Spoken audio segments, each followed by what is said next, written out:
25,000 টকাৰ এইসমূহ মেচিন আপোনালোকে ক্ৰয় কৰি ঘৰত যদি আপোনালোকে কিবা এটা কৰিব বিচাৰে তেন্তে এতিয়াই আজিৰে প্ৰতিবেদনটো শ্বেয়াৰ কৰি দিয়ক। 2024 চনৰ নিউ মডেলৰ ৰাইচ মিল, এয়া হৈছে ৰাইচ মিল। দেখিবলৈ পাইছে আপোনালোকে ইয়াতে ডাবল ৰাইচ মিল আছে, লগতে আছে সিঙ্গেল ৰাইচ মিল। ইয়াতে আপোনালোকে ধানৰ পৰা চাউল বনাব পাৰিব, লগতে ইয়াতে যিকোনো ধৰণৰ মছলা বা হালধি হওক যিকোনো ধৰণৰ বস্তু আপোনালোকে ইয়াতে গুড়ি কৰিব পাৰিব। লগতে যদি ঘৰত গম আছে সেইসমূহ কিন্তু আপোনালোকে ইয়াতে আটা বনাব পাৰিব। গতিকে ঘৰত বহি থকাতকে আপোনালোকে যদি কিবা এটা উপাৰ্জনৰ পথ বাছি ল'ব বিচাৰে তেন্তে মই কম এয়া হৈছে উত্তম মাধ্যম। যদি আপোনালোকে 25,000 টকা এটা ইনভেষ্ট কৰিব বিচাৰে, 25,000 টকাৰ এইসমূহ মেচিন আপোনালোকে ক্ৰয় কৰি ঘৰত যদি আপোনালোকে কিবা এটা কৰিব বিচাৰে তেন্তে এতিয়াই আজিৰে প্ৰতিবেদনটো শ্বেয়াৰ কৰি দিয়ক।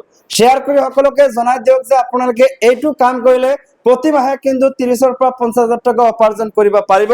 এয়া ৰাইচ মিল আপোনালোকে দেখিবলৈ পাইছে, এয়া হৈছে 2024 চনৰ নিউ মডেলৰ ৰাইচ মিল। যদি আপোনালোকে এই ৰাইচ মিলসমূহ ঘৰত বহুৱাই টকা উপাৰ্জন কৰিব বিচাৰে তেন্তে কৰিব পাৰিব। এই যিসমূহ ৰাইচ মিল আছে ঘৰত যদি বহুৱাই তেন্তে আপোনালোকে সেই ক্ষেত্ৰত কমাৰ্চিয়েল যিসমূহ কাৰেণ্ট আছে বা ইলেক্ট্ৰিচিটি বিল আছে সেইটো দিব নালাগে। আপোনাৰ ঘৰৰ যিটো ইলেক্ট্ৰিচিটি আছে সেইটোৰে আপোনালোকে এই যিটো মেচিন আছে মেচিনটো চলাব পাৰিব। প্ৰত্যেক মাহে মাহে কিন্তু আপোনালোকে 30,000 পৰা 50,000 টকা উপাৰ্জন কৰিব পাৰিব। এই যিটো শ্বপ আছে, এই যিটো মেচিনাৰী শ্বপ আছে, এয়া হৈছে নিউ ডিজিটেল মেচিনাৰী শ্বপ আৰু এই দোকানখন আছে কোচবিহাৰত। স্ক্ৰীনত নম্বৰ দিয়া আছে, তেওঁলোকৰ লগত যোগাযোগ কৰিব পাৰে। যদি অৰ্ডাৰ কৰিব বিচাৰে অৰ্ডাৰ কৰি আপোনালোকে ঘৰত ল'ব পাৰিব। মাত্ৰ 2,000 পৰা 3,000 টকা আপোনালোকে এডভান্স পেমেন্ট কৰিব লাগিব। সেই ক্ষেত্ৰত তেওঁলোকে পেকিং কৰি দেখুৱাইছো, এই যিসমূহ পেকিং কৰা আছে এইসমূহ কিন্তু অসমত যাব।